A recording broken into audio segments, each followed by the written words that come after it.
오늘도 비가 많이 오고 이번 주에도 폭우가 있을 예정, 전국의 여러 지역에 폭우가 예정되어 있는데 최근에 폭염과 폭우로 말미암아 생명을 잃어버린 전국의 여러 곳에 우리의 가족들이 있고 또 비 피해로 생활의 터전도 잃어버린 가슴 아픈 일들이 일어났습니다. 하나님께서 이 땅을 긍휼히 여기셔서 다시 더 심해지는 수해가 없도록, 그리고 또 수해를 입어 고통받고 있는 그들에게 하나님께 속히 일상의 회복의 은혜를 주시도록 우리 마음을 모아 하나님 앞에 기도해야 하리라 여겨집니다. 여러분, 말씀을 함께 나누겠는데요, 어린아이를 키우는 부모님들은 어린아이가 걸음마를 배워갈 때 아이가 넘어질 것을 알면서도 걷게 합니다. 아이가 넘어져서 다칠까 봐 그 아이를 언제나 품고 있고 업고 있는 부모는 아무도 없습니다. 왜냐하면 아이가 걸음마를 배워가는 과정이 그렇게 넘어졌다 일어섰다라고 하는 과정을 통해서 힘있게 서서 걷는 건강한 아이로 자랄 것을 알고 있기 때문이죠. 어린아이를 키우면서 아이가 걸음마를 배워 걸어가다가 넘어지면 그때 부모는 달려가서 그렇게 말하죠. 괜찮아, 괜찮아. 일어나. 그리고 다시 걸어봐. 여러분, 우리는 지난주에 살핀 바 내용의 말씀이 바로 그런 내용입니다. 예수님은 제자들이 연약하여 시험에 넘어질 것을 아셨습니다. 그래서 예수님은 저들을 위해서 기도할 때 넘어지지 않게 해달라고 기도하지 않으셨고 넘어졌다가 다시 일어서게 되기를 기도하셨습니다. 믿음이 떨어지지 않기를 기도하신 것입니다. 죄악을 가지고 있는, 죄악된 본성을 가지고 있는 연약한 인생들은 사단의 시험 앞에 아무도 넘어지지 않을, 스스로 힘으로 넘어지지 않을 사람이 없는 것입니다. 그런데요, 자기의 힘으로 스스로 이길 줄 알고 자기를 의지하며 살던 인생들이 사단의 시험 앞에 넘어졌다가 또 일어서고 또 넘어졌다가 용서하시고 회복시켜 주시는 주님을 의지하며 일어서는 그 과정을 통해서 나를 의지하며 살 인생이 아니라 주님을 의지하며 살아야 될 인생인 것을 깨달으며 영적으로 건강한 사람이 되어져 가는 거죠.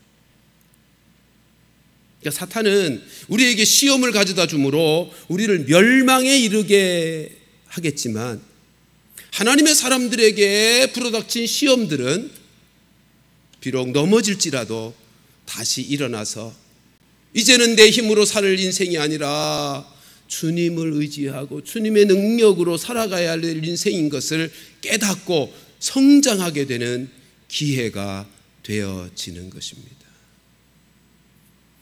신앙생활이란 그런 것입니다. 죄악된 본성을 가지고 있는 인생들, 우리의 그 연약함, 내 힘으로는 도무지 이 세상을 말씀으로 살아낼 수 없다라고 하는 것을 깨닫는, 나의 연약함을 깨닫는 것으로부터 신앙생활은 시작되는 것이고요. 그 시험이 우리에게 찾아왔을 때 연약하여 넘어지게 되면 십자가의 용서하시는 능력과 은혜를 믿고 그 믿음이 떨어지지 아니해서 다시 돌이켜 회개하고 그리고 주님을 의지하는 인생으로 변화되어져 가는 것이 신앙생활입니다. 이처럼 지난주 본문에서 살핀 내용은 장차 제자들이 내적 시험을 만났을 때, 내적인 문제였어요. 지난주에는 내적인 신앙의 시험이 찾아왔을 때 어떻게 회복되어지며 어떻게 극복하여 이제는 성장하여 다른 연약한 지체를 도와줄 수 있는 자리까지 자라가는가를 말씀하셨다면 그게 뭐죠? 어떻게 내적 시험에 넘어졌을지라도 어떻게 회복이 되는 거라고요? 회개의 생활을 통해서. 십자가의 그 속에 은혜를 경험하면 경험할수록 그냥 형식적으로 말고요, 정말 영적으로 죄의 용서하심의 십자가의 은혜를 경험한 사람들은 점점 거룩해집니다. 성숙해집니다. 이제 오늘 본문은 상대적으로 외적인 시련을 하나님의 사람들은 어떻게 극복할 수 있으며 어떻게 대비해야 되는가라고 하는 차원의 말씀을 주시고 있는 것입니다. 그러니까 지금 예수님은요, 십자가를 앞두시고 마지막으로 이제 얼마 남지 않아서 시간이 제자들에게 꼭 주고 싶으신 말씀을 지금 하고 계시는데, 지난주의 본문은 내적 시험의 문제와 관련하여 어떻게 저들이 그 일을 극복하며 이겨내어 살 수 있겠는가를 말씀하셨다면, 오늘 본문은 외적인 시련, 환난과 핍박과 박해의 문제와 관련하여 어떻게 우리가 이겨내며 승리하며 살아갈 수 있겠는지를 말씀해 주고 있는 것입니다. 여러분, 지금까지 제자들은요, 복음을 전하며 살아갈 때 어려움이 없었어요. 그래서 오늘 본문의 35절은 이렇게 시작이 됩니다. 같이 읽어보십시다. 시작. 그들에게 이르시되 내가 너희를 전대와 배낭과 신발도 없이 보내었을 때에 부족한 것이 있더냐? 이르되 없었나이다.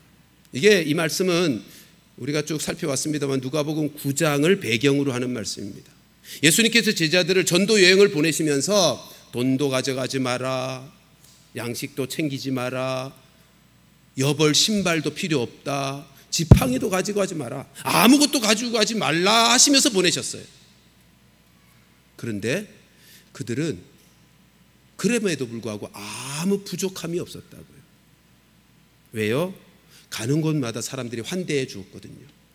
가는 곳마다 사람들이 그 제자들의 필요를 다 채워 주었거든요. 어떻게 그런 일이 있었을까요? 그건 이런 배경이죠. 여러분, 그 당대에 살아가고 있는 유대 백성들은 로마의 압제 아래서 가난한 생활을 할 수밖에 없었던 시대입니다. 뿐만 아니라 말씀을 가르치는, 하나님의 말씀을 전하며 가르치는 종교 지도자들은 그 말씀으로 저들을 위로하고 격려하고 소망을 갖게 하는 것이 아니라 억압하고 정죄하고 그 말씀으로 저들을 꼼짝 못하게 억누르는 그런 시대였습니다. 그러니까 그 백성들의 영적인 상태, 삶의 상태라고 하는 것은 가난함과 동시에 짓눌림으로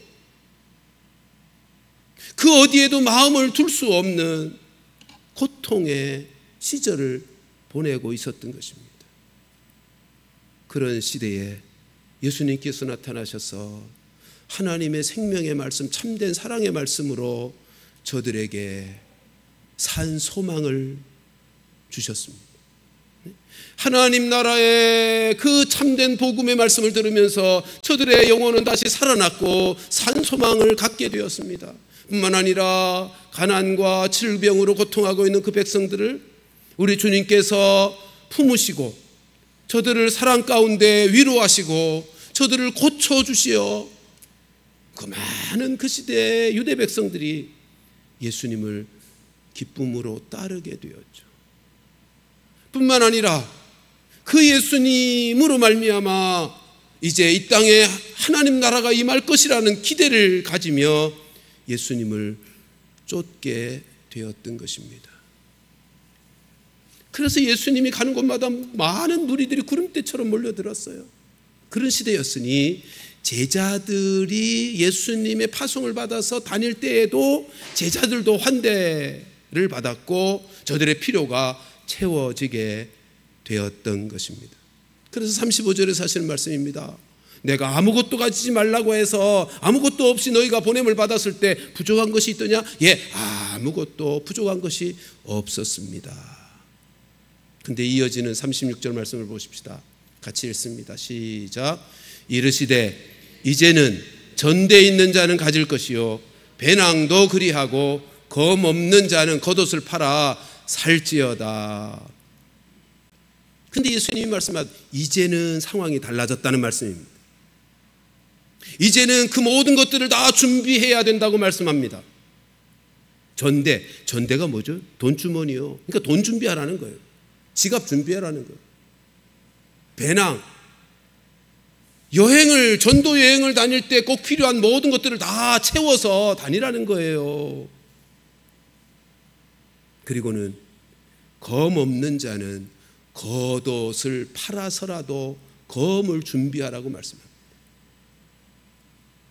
여러분, 그 당대에 겉옷이란 오늘날 우리가 입고 있는 겉옷과는 좀 개념이 다릅니다. 그 중동 지역, 팔레스틴 지역은 낮의 온도와 밤의 온도가 굉장히 차이가 나요. 그러니까 낮에는 겉옷이 그냥 활동하기 위해 없는 통으로 입는 옷이거든요. 그러나 급격히 밤에 온도가 내려가면 그 시대 사람들은 그게 이불이었습니다. 그러니까 그 당대 사람들에게 겉옷은 다른 것 다 잃어도 그것만큼은 내어놓을 수 없는 아주 소중한 필수품입니다. 근데 예수님이 말씀합니다. 겉옷을 팔아서라도 검을 사라는 것입니다. 지금 예수님은 지금 이 본문 말씀에서 겉옷을, 그 소중한 그 필수품을 팔아서라도 검을 사라고 하는 이 말씀을 강조하고 있습니다. 여러분, 왜 지금 예수님은 이제는 상황이 달라졌다, 그러므로 너희들이 모든 것들을 준비해야 된다, 전대도 준비하고 배낭도 준비하고 검도 준비하라고 왜 준비할 것을 말씀하고 계실까요? 그 이유를 37절이 밝혀주고 있습니다. 사실 원문에는 왜냐하면 이 가르라고 하는 단어가 접속사가 원래 있어요. 그 37절 왜냐하면을 담아서 같이 한번 읽어보십시다. 시작. 왜냐하면 내가 너희에게 말하노니 기록된 바 그는 불법자의 동류로 여김을 받았다 한 말이 내게 이루어져야 하리니 내게 관한 일이 이루어져 가민이라. 지금 예수님께서 제자들에게 너희들은 이제는 돈도 준비하고 배낭도 준비하고 검도 준비해야 된다. 그 이유가 뭐예요? 이유를 밝히는데 뭐라고 말씀하세요? 내게 관한 일이 이루어져 가기 때문이라는 것입니다. 내게 관한 일이 뭐예요? 전반절에서 말하죠. 내가 너에게 말하는 기록된 바, 기록된 바는 예언되어진, 이 말씀은 이사야서에서 예언된 말씀입니다. 기록된 바 그는 불법자, 여기 그는 예수님이죠. 예수님에 대한 예언, 그 예언의 내용이 뭐예요? 그는 불법자의 동류로 여김을 받았다 한 말이 내게 이루어진, 예수님이 불법자로 취급이 되어 십자가에서 죽어질 그 일, 그게 이사야서 53장에 예언되어 있었어요. 이제 예수님께서 불법자, 죄인의 몸으로 십자가에서 죽게 되어질 것이니 그로 말미암아 너희들은 이제는 사람들로부터 환대받는 것이 아니라 오히려 박해를 받게 될 거야. 그러니 너희들 단단히 준비해야 돼 라고 하시는 말씀입니다. 우리 이사야서 53장 12절 예언의 말씀을 보실까요? 같이 읽습니다. 시작. 이는 그가 자기 영혼을 버려 사망에 이르게 하며 범죄자 중 하나로 헤아림을 받았음이니라. 그러나 그가 많은 사람의 죄를 담당하며 범죄자를 위하여 기도하였느니라. 여러분, 이사야서는 예수님이 오시기 전 700년 전의 선지자입니다. 주전 8세기 선지자라고. 놀랍지 않습니까? 예수님 오시기 전 700년, 수백 년 전에 예언된 그 말씀이 지금 그대로 성취되어지고 있다는 것입니다. 그러니까 지금 예수님의 십자가의 죽으심은요, 어느 날 갑자기 뭐가 잘못돼서 벌어지는 일이 아니라 하나님의 뜻 안에서 지금 예정된 대로 이루어지고 있는 역사인 거예요. 근데 이사야서의 말씀을 보십시오. 그가, 예수님이 자기 영혼을 버려, 예수님은 로마 병정에 혹은 종교 지도자들의 세력에 밀려서 죽임을 당하는 게 아니에요. 자기 스스로가 그 길을 가고 계시는 거예요. 자기 영혼을 버려 사망에 이르게 죽게 될 겁니다. 어떻게 죽게 돼요? 범죄자 중에 하나로 헤아림을 받아서. 죄가 하나도 없으신 분이신데 죄인의 이름으로 십자가에서 죽임을 당하게 되는 거예요. 그래서 실상은 이렇게 설명하죠. 그러나 그가 많은 사람의 죄를 담당하여 범죄자를 위하여 기도하여.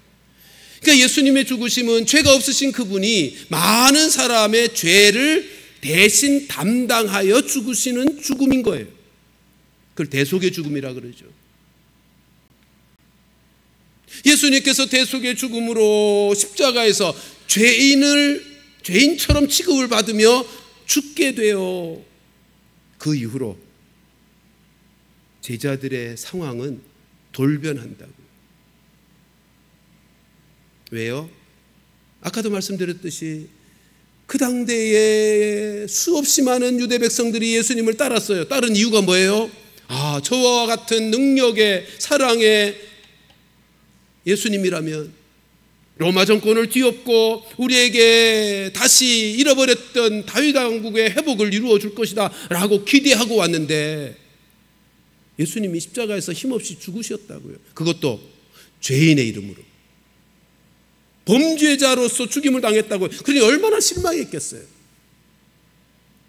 그 실망 가운데 등을 돌려버리는 것입니다.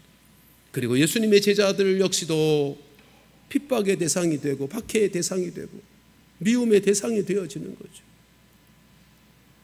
그래서 너희들이, 본문의 37절을 보면 그 일이 이루어져 가민이라 이렇게 되어 있죠. 이루어져 가민이라. 그렇기 때문에 예수님이 말씀합니다. 너희들이 이제는 준비해야 돼. 대비해야 돼. 뭘요? 그 환난이 오고 박해가 임하게 될 그때 너희들은 영적으로 싸울 무기를 준비해야 돼. 그 말씀입니다. 여기서 검이라고 하는 것은 그냥 문자 그대로의 검이 아니에요. 외적인 상황이 바뀌어서 예수님께서 그렇게 십자가에서 죄인으로 돌아가신 이후로 상황이 바뀌었기 때문에 너희들에게 박해가 올 것이고 너희들이 미워하고 핍박을 당하게 될 것인데 그때 너희들이 가지고 있는 가장 소중한 것을 팔아서라도 그보다 더 중요한 영적 무기를 준비하여 영적 싸움을 싸워야 돼 라고 말씀하고 있는 것입니다. 그런데요, 제자들은 이게 무슨 말인지를 알아듣지 못했어요. 이 말씀을 하시자 제자들이 보인 반응을 보십시오. 38절 전반절 같이 읽습니다. 시작. 그들이 여짜오되 주여 보소서 여기 검 둘이 있나이다. 제자들이 보인 반응은요, 예수님 검 준비하라고요? 여기 검 있어요 라고 하는 태도예요. 그러니까 이 제자들의 반응은요, 기대감을 가지고 들떠서 당당하게 지금 검을 내어놓고 있는 겁니다. 예수님이 드디어 로마의 정권을 뒤엎기 위해서 일어서시나 보다, 우리 보고 시작하자고 말씀하시나 보다 싶어서 들뜬 마음에 기대감을 가지고 당당하게 검을 꺼내어놓고 있는 것입니다. 이에 대한 예수님의 대답이 뭐예요? 됐다. 여러분, 여기 족하다라고 하는 말은요, 그거로 충분하다 그런 뜻이 아닙니다. 로마 정권을 뒤엎기 위해서 이제 새로운 혁명을 일으켜야 되는데 너희들 검 두 자루 있다고 그거로 충분해 그런 말씀이 아니에요. 여기 족하다는 말씀은 됐네 이 사람아 그런 뜻입니다. 예수님이 무슨 말씀을 하셔도 못 알아듣는, 왜요? 자기 생각이 너무 강해서. 예수님에 대한 기대, 자기들의 기대, 자기들의 생각이 너무 강하다 보니까 예수님이 무슨 말씀을 해도 자기들이 원하는 말로만 듣는 거예요. 여러분, 우리 인간관계 속에서도, 대화 속에서도 그런 경험들 많잖아요. 사람들이요, 생각 밖에 내가 말하는 것을 듣는 게 아니고 자기가 원하는 말만 듣고 자기가 원하는 대로 듣는 경우들이 참 많아요. 지금 제자들의 경우가 그래요. 예수님께서 너희들 겉옷을 팔아서라도 검을 사야 돼, 그러니까 자기들이 원하는 대로 예수님의 말씀을 해석한 거예요. 야, 이제 혁명이 시작이 되는구나. 로마를 뒤엎을 예수님의 능력이 발휘되겠구나. 칼이 필요하다고요? 여기 있어요 라고 내어놓은 거예요. 예수님의 마음이 얼마나 답답했겠어요. 그래서 도무지 못 알아듣는 그 제자들을 향해서 하신 대답이 족하다, 됐네, 지금 그렇게 말씀하시는 것입니다. 여러분, 우리도 하나님의 말씀을 들을 때 그럴 경우들이 있을 수 있습니다. 내 생각 내려놓지 않으면요, 내가 바라는 욕심과 욕망을 내려놓지 않으면 하나님의 말씀을 읽으면서, 하나님 말씀 묵상하면서, 하나님 말씀 들으면서 다 내가 원하는 대로 해석해서 들어요. 우리는 하나님의 말씀을 대할 때에 내 생각 내려놓고 내 생각 주장하지 말고, 하나님의 말씀은 진리의 영으로 깨닫게 하시는 것이니 주의 성령께서 이 말씀을 바르게 깨닫게 해달라고 우리 기도하면서, 내 생각은 내려놓고 하나님의 뜻이, 이 기록된 말씀이 어떤 뜻으로 기록되었는지, 하나님의 뜻이 무엇인지를 간구하며 말씀을 받아야 하는 것입니다. 그래야 하나님의 뜻을 분명하게 바르게 깨닫고 하나님과 관계가 되는 거지, 하나님이 말씀하셨지만 내 생각대로 해석해서 듣고 나면 하나님과는 아무 상관이 없는 거예요. 여러분, 오늘 본문에서 예수님이 말씀하시는 검은 전쟁에서 쓰는, 땅에서 벌어질 전쟁에서 쓰는, 다른 사람과 싸울 때 사용하는 칼이 아니에요. 만일 생각해 보세요. 상식적으로 이제 혁명을 일으켜야 된다, 로마 정권을 뒤엎기 위해서 칼이 필요하다고 말씀하셨다면 여기 2자루 있어요 라고 할 때 예수님이 뭐라고 대답하셨겠어요?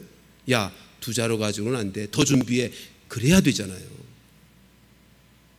더더군다나 이 본문에서 예수님이 말씀하신 칼이 우리가 생각하는 그런 칼이 아닌 것이 분명한 것은, 우리 뒤에 계속 읽어가 보면요, 49절 50절에 가보면 이런 상황이 벌어집니다. 예수님께서 드디어 종교 지도자들이 끌고 온 사람들 나타나자 제자들이 이렇게 반응합니다. 예수님, 칼로 칠까요?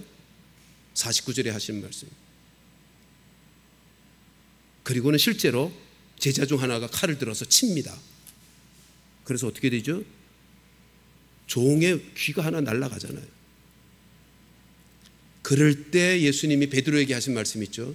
마태복음 26장 52절 같이 읽습니다. 시작. 이에 예수께서 이르시되 네 칼을 도로 칼집에 꽂으라. 칼을 가지는 자는 다 칼로 망하느니라. 여러분, 이 상황 보세요. 예수님이 지금 너희 겉옷을 팔아서 칼을 사라고, 검을 준비하라고 할 때 그 검은 우리가 생각하는 그런 칼이 아니라고요. 이제 환난과 핍박과 박해의 시대가 올 것이니 너희들이 그런 영적인 상황 속에서 영적인 싸움을 싸워야 될 거야. 그러니 영적 무기를 준비해야 돼. 지금 그 말씀을 하고 있는 것입니다. 겉옷은 아까 말씀드린 것처럼 그 시대에 꼭 필요한, 어쩌면 인생으로 이 땅을 살아가면서 가장 기본적으로 마지막에 내어놓을 수 있는, 포기할 수 없는 마지막에 어떤 것이라고 할 수 있어요. 칼은요, 검은요, 그 당대에 지금처럼 시절이 좋은 때가 아니어서 여행자들은 노숙하는 경우들이 많았거든요. 광야를 지나면서 노숙할 때 강도를 만날 수도 있어요. 짐승들을 만날 수도 있어요. 그러므로 그 시대 사람들은 자주 여행을 가자고 하면 칼을 준비했다. 자기 호신용으로. 그러니까 무기를 준비하라는 거예요. 이게 비유적인 표현이에요. 이제 너희들이 내가 십자가에서 죄인 취급받아서 죽게 되면 영적 상황이 완전히 바뀔 거야. 전에는 너희가 환대를 받으며 필요가 채워졌지만 이제는 너희를 미워하고 박해하는 시대가 될 것인데 너희들은 그 영적인 상황 속에서 싸울 영적인 무기를 준비해야 돼. 지금 그 말씀을 하고 계시는 거예요. 여러분, 이 말씀은 오늘을 살아가는 교회와 성도들에게도 동일하게 주시는 말씀입니다.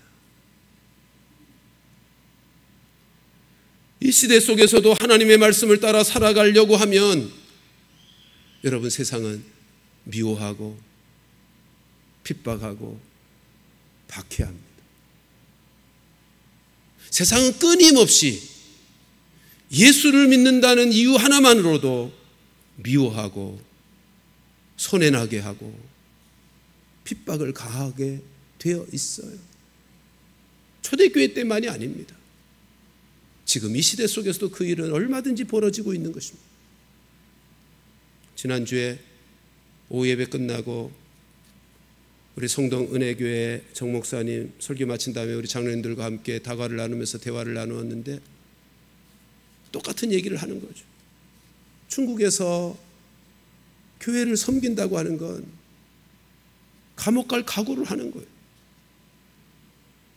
공안으로부터 얼마나 어려움을 겪고 있는지. 종교의 자유요? 턱도 없습니다.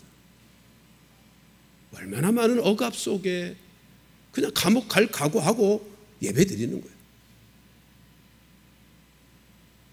어떻게 해야 언제 붙잡혀 갈지도 모를 그 일들을, 위협을 겪으면서도 주님을 섬기는 신앙생활을 포기하지 않고 있는 저들의 모습을 봅니다. 여러분, 중국만입니까? 우리 한국 현실도 보세요. 시간이 갈수록 한국의 영적인 현실도 비슷해 갑니다. 교회라 그러면 그냥 분연이 일어나서 싸우자고 달려드는 시대가 되었습니다.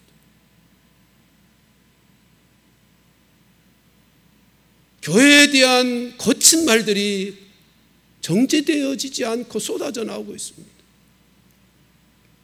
얼마 전에요, 극동방송에서 늘 하던 얘기잖아요. 동성애는 하나님이 싫어하시는 죄라라고 하는 방송을 타고 나니까 누가 고발을 했어요. 그래서 지금 재판 중에 있습니다. 얼마나 많이 어려움을 겪고 있는지. 하나님의 말씀을 전하고 하나님 말씀대로 살고자 할 때 이 시대 속에 우리나라의 오늘의 현실이 그래요. 요한복음 15장 17절로 20절의 말씀은 그렇게 말씀하죠. 요한복음의 말씀으로 가보실까요? 같이 18절로 20절 같이 읽습니다. 시작. 세상이 너희를 미워하면 너희보다 먼저 나를 미워한 줄을 알라. 너희가 세상에 속하였으면 세상이 자기의 것을 사랑할 것이나 너희는 세상에 속한 자가 아니요 도리어 내가 너희를 세상에서 택하였기 때문에 세상이 너희를 미워하느니라. 내가 너희에게 종이 주인보다 더 크지 못하다 한 말을 기억하라. 사람들이 나를 박해하였은즉 너희도 박해할 것이요 내 말을 지켰은즉 너희 말도 지킬 것이요. 주님이 분명하게 말씀합니다. 너희도 그렇게 말씀합니다. 19절에 20절에도 너희도 박해할 것이다. 우리 모두도 이 세상에서 말씀을 따라 살아가는 것 때문에 미움받고 손해받고 핍박당하게 되어질 것을 당연하게 여기는 것, 그리고 그와 같은 영적 전쟁에 우리 자신을 준비하는 일이 필요하다는 것입니다. 예? 이 시대 속에 영적 싸움을 싸우기 위해 영적 무기를 준비하는 일이 필요하단 말이에요. 우리 스스로의 힘으로는 도무지 이 싸움을 싸워 이길 수가 없습니다. 우리 주님을 의지해야 합니다. 죽음의 권세를 이기시고 부활하신 그 능력으로 세상을 이기신 그 주님을 의지함으로 그 주님의 힘으로 우리도 이 세상, 이 세대를 이길 수 있기에 여러분, 우리가 준비하고 대비해야 되는 거예요. 여러분 꼭 기억하십시오. 우리가 예수님을 의지해서 세상을 이기신 그 주님을 의지하고 그 주님의 능력으로 이 세상을 우리가 이길라 치면 우리가 싸울 대상이 눈에 보이는 것들이 아니라 눈에 보이지 않는 영적인 것들이라는 사실을 꼭 기억해야 합니다. 에베소 6장 12절 말씀 같이 읽습니다. 시작. 우리의 씨름은 혈과 육을 상대하는 것이 아니요 통치자들과 권세들과 이 어두움의 세상 주관자들과 하늘에 있는 악한 영들을 상대함이라. 여기 표현된 단어들을 보세요. 우리의 씨름, 우리의 싸움은 혈과 육을 상대하는 것. 우리가 상대하는 것이요 눈에 보이고 만져지는 그 무엇들이 아니고 통치자들, 권세자들, 이 어두움의 세상 주관자들, 하늘에 있는 악한 영, 이거 다 눈에 보이지 않는 것들을 말하는 거예요. 우리가 이 마지막 시대를 살아가면서 싸워야 될 영적 대상들은 눈에 보이지 않는 악한 영들이에요. 이 사실을 잊지 마세요. 이 사실을 잊지 않아야 우리가 무엇을 어떻게 준비해야 되는지를 알 수 있지 않겠습니까? 이 눈에 보이지 않는 악한 영들에 대항하여 이들을 대적하며 싸워야 될 우리들, 그러므로 눈에 보이지 않는 악한 영과 싸울 때 우리의 힘으로, 우리의 능력으로 이길 수 있겠어요? 그러므로 우리가 이 싸움에서 승리하려 치면 이 악한 영들을 다스리고 지배하는 주님을 의지해야죠. 그 주님의 능력으로 힘입어서, 다른 말로 주의 말씀으로 무장되어야 이 싸움에서 승리할 수 있는 거예요. 이어지는 에베소 6장 13절 말씀 가서 보실까요? 시작. 그러므로 하나님의 전신갑주를 취하라. 이는 악한 날에 너희가 능히 대적하고 모든 일을 행한 후에 서기 위함이라. 하나님의 전신갑주는 다른 것 아닙니다. 한마디로 말하면 복음입니다. 하나님의 말씀입니다. 그래서 17절로 건너가며 이렇게 말씀합니다. 같이 읽습니다. 시작. 구원의 투구와 성령의 검 곧 하나님의 말씀을 가지라. 여러분, 환난과 핍박이 다가오고 있는 이 마지막 시대를 살아가면서 이 영적 싸움에서 우리가 승리할 수 있는 비결은 성령의 검, 하나님의 말씀을 가지는 것밖에, 그 영적인 무기를 준비하는 것 밖에는 달리 방법이 없는 것입니다. 사탄의 악한 영들의 관계를 분별하고 물리칠 수 있는 힘은 하나님의 말씀, 그 성령의 검에 있는 거예요. 히브리서 4장 12절에서는 분명히 말씀하죠. 하나님의 말씀은 좌우의 날선 어떤 것보다도 예리한 살아있는 활력 있는 것이라고. 히브리서 4장 12절 말씀도 같이 읽어보실까요? 시작. 하나님의 말씀은 살아있고 활력이 있어 좌우의 날선 어떤 것보다도 예리하여 혼과 영과 및 관절과 골수를 찔러 쪼개기까지 하며 또 마음의 생각과 뜻을 판단하나니. 여러분, 악한 영들의 모든 괴계를, 그 관계를 분별하고 물리치는 힘은 성령의 검, 하나님의 말씀뿐인 것입니다. 주님이 다시 오실 날이 점점 가까워오고 있습니다. 이때가 되면 곳곳에서 환난과 핍박과 박해가 더욱 심해질 것입니다. 교묘해질 것입니다. 이 시대 속에서 다른 무엇보다도 우리가 준비해야 되는 것은 하나님의 말씀, 성령의 검인 하나님의 말씀입니다. 다시 말씀드립니다. 겉옷을 팔아서라도 검을 준비하라고 하시니 주님의 말씀은 나에게 있는 가장 소중한 것을 팔아서라도 이 악한 세대의 영적인 싸움을 싸워 이길 수 있는 영적 무기를 준비하라는 말씀이에요. 그게 뭐라고요? 하나님 말씀이에요. 그러니까 하나님의 말씀을 내 삶 속에서 가장 소중한 것으로 여기라는 거죠. 내 생각과 내 마음과 내 삶에 있어 하나님의 말씀이 중심이 되도록, 그것이 기준이 되도록, 그것이 무기가 되도록, 그 말씀이 나의 삶을 지배할 수 있도록 그렇게 살라는 거죠. 그래야 이 악한 어두운 시대를 싸워 이길 수 있게 되는 것입니다.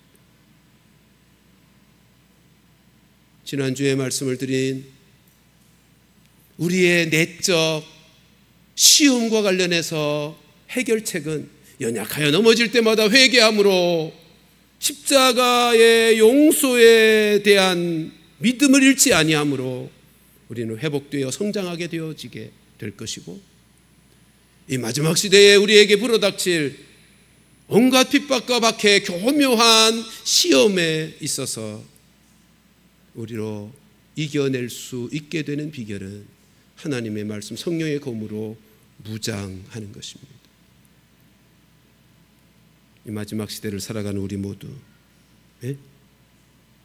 내가 살아가는 삶에 있어서 하나님의 말씀을 가장 소중한 것으로 여기고, 내 삶의 중심으로, 내 생각과 마음과 삶의 중심으로 하나님의 말씀을 삼아서 그 어떤 환난과 시련과 핍박이, 시험이 찾아와도 말씀, 좌우의 날선 어떤 것보다도 예리한 영적 무기인 하나님의 말씀으로 싸워 승리하며 이 시대를 이겨내고 하나님의 뜻을 이루어드리며 살아가는 우리 모두가 되어질 수 있기를 주님의 이름으로 축원합니다. 기도하십시다.